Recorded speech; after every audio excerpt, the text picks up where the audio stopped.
Hello students, myself Dr. Himani, Assistant Professor in Economics in Dayanand Mahila Mahavidyalaya, Kurukshetra. In this video lecture, we will study the consumer equilibrium with the help of indifference curve analysis. इस video lecture में हम तटस्थता वक्र की सहायता से उपभोक्ता के संतुलन के बारे में पढ़ेंगे। कंज्यूमर इक्विलिब्रियम, इस वर्ड से पहले आपको इक्विलिब्रियम का मीनिंग पता होना चाहिए, संतुलन का मतलब पता होना चाहिए। इक्विलिब्रियम वर्ड इकोनॉमिक्स में फिजिक्स के वर्ड से लिया गया है, फिजिक्स से लिया गया है, जहां इक्विलिब्रियम का मतलब होता है स्टेट ऑफ रेस्ट, आराम की स्थिति।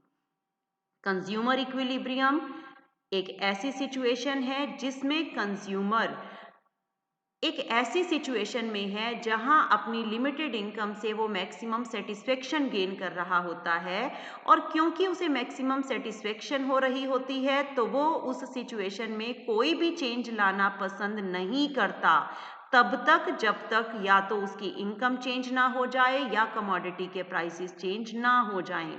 उस सिचुएशन को हम कंज्यूमर इक्विलिब्रियम कहते हैं। मतलब एक कंज्यूमर एक ऐसी सिचुएशन में है जहां उसे लगता है कि उसका एक्सपेंडिचर वो जैसे कर रहा है उससे उसे मैक्सिमम सेटिस्फेक्शन मिल रही है, ज़्यादा से ज़्यादा संतुष्टि मिल रही है, और जब तक सिचुएशन चेंज नहीं होती वो अपनी उस सिचुएशन में चेंज करना नहीं चाहता। इस सिचुएशन को हम कंज्यूमर इक्विलिब्रियम बोलते हैं।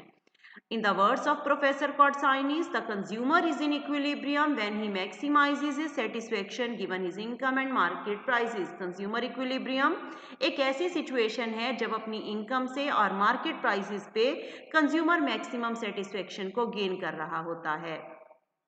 ऑलरेडी आप लोग consumer equilibrium with the help of utility analysis study कर चुके हैं।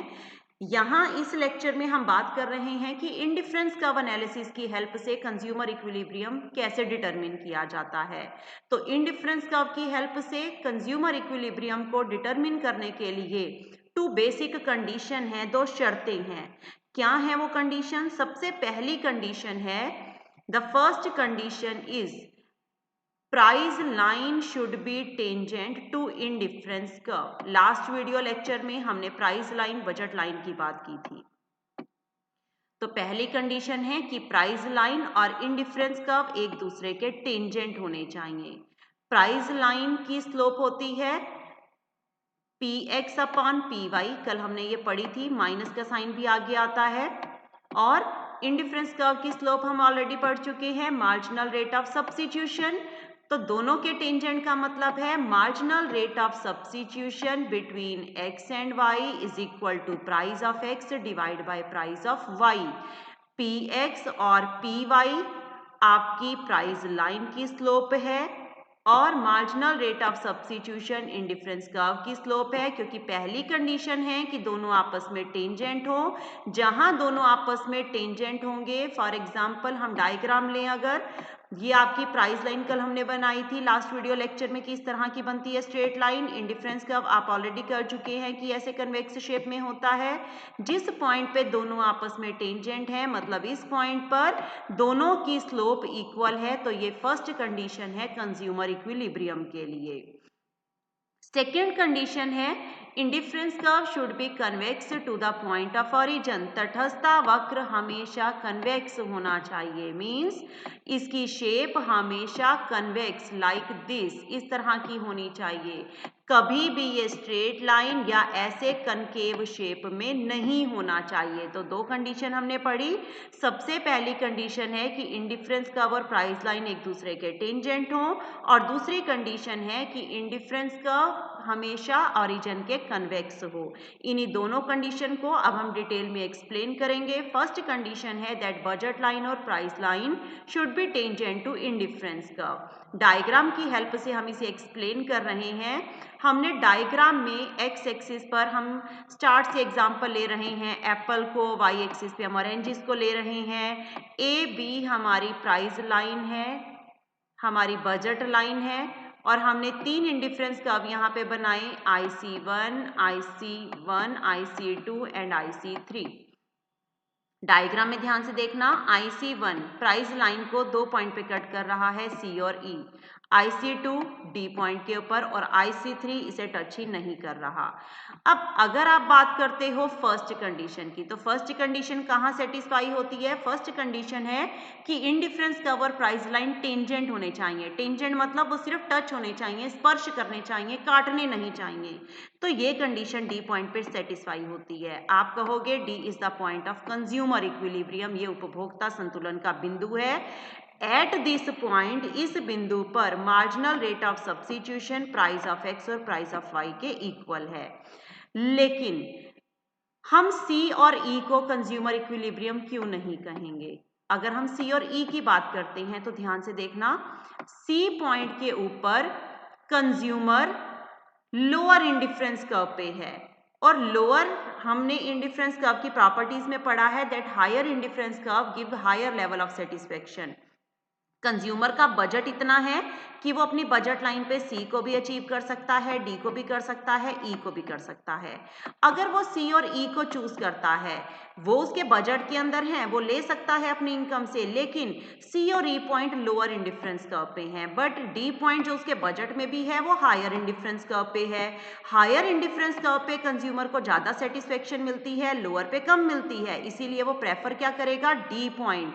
सो कंज्यूमर इक्विलिब्रियम कहां पर होगा? डी पॉइंट पे, जहां पे इंडिफरेंस कर्व और आपका जो बजट लाइन है वो दोनों आपस में टेंजेंट है। सेकेंड प्रॉपर्टी है indifference curve must be convex to the origin. Indifference curve origin के कन्वेक्स होना चाहिए, ये शेप हमेशा कन्वेक्स होनी चाहिए, कनकेव नहीं होनी चाहिए। हमने यहाँ डायग्राम में रिवर्स सिचुएशन शो करी। सपोज इंडिफरेंस कर्व आपका कनकेव है, कन्वेक्स नहीं है। इस केस में क्या होगा? AB, again AB is the price line. एक हमने इंडिफरेंस कर्व बनाया IC1 जो ई पॉइंट पे टेंजेंट है, दूसरा इंडिफरेंस कर्व हमने क्या बनाया? IC2 जो कि R पॉइंट पे इसको टच कर रहा है। अब अगर आप ये दोनों पॉइंट देखो, अकॉर्डिंग टू फर्स्ट कंडीशन, पहली कंडीशन कहाँ सेटिस्फाई होती है? ई पॉइंट पे, जहां इंडिफरेंस कर्व और बजट लाइन एक दूसरे के टेंजेंट है। और सेकंड कंडीशन है कि ये कन्वेक्स होना चाहिए, हमने कन्वेक्स नहीं लिया। इसका मतलब फर्स्ट कंडीशन के according E point of tangency है, यहाँ पे इंडिफरेंस का बजट लाइन टेंजेंट है, एक दूसरे को स्पर्श कर रहे हैं, तो ये कंज्यूमर इक्विलिब्रियम होना चाहिए, लेकिन ये नहीं है। क्यों नहीं है? क्योंकि हमने एक और इंडिफरेंस कर्व बनाया जो कि प्राइस लाइन को आर पॉइंट पे टच कर रहा है। ये आर पॉइंट भी कंज्यूमर के बजट में है। कैसे बजट में है? क्योंकि कंज्यूमर की बजट लाइन क्या है आपकी? AB, और आर पॉइंट भी तो इसी बजट लाइन के ऊपर आता है। इसका मतलब कंज्यूमर ई को भी अचीव कर सकता है अपने बजट से और आर को भी कर सकता है। अब क्योंकि कंज्यूमर दोनों पॉइंट को अचीव कर सकता है, EB और RB, E point lower indifference curve पे है, R point higher indifference curve पे है, तो कंज्यूमर यहाँ पे प्रेफर किसे करेगा? आर पे। पर अगर वो आर पॉइंट पे आ जाता है तो पहली कंडीशन सेटिस्फाई नहीं होती। पहली कंडीशन जो ये कहती है कि IC और बजट लाइन टेंजेंट होने चाहिए, तो यहाँ हमें गलत रिजल्ट मिल रहे हैं, रॉन्ग रिजल्ट मिल रहे हैं। और ये रॉन्ग रिजल्ट हमें क्यों मिल रहे हैं? क्योंकि हमने इंडिफरेंस कर्व की जो शेप है वो गलत बनाई है। इंडिफरेंस कर्व हमने कनकेव बना दिया। एक्चुअल में इंडिफरेंस कर्व कभी भी कनकेव नहीं होता, बल्कि वो ओरिजिन के कन्वेक्स होना चाहिए। इस तरह की शेप होनी चाहिए, ना कि ऐसी कनकेव शेप होनी चाहिए। तो कंज्यूमर इक्विलिब्रियम के लिए दो कंडीशन थी। सबसे पहली कंडीशन थी कि इंडिफरेंस कर्व और बजट लाइन एक दूसरे के टेंजेंट हो, और दूसरी कंडीशन है कि इंडिफरेंस कर्व हमेशा ओरिजिन के कन्वेक्स होना चाहिए। Thank you so much.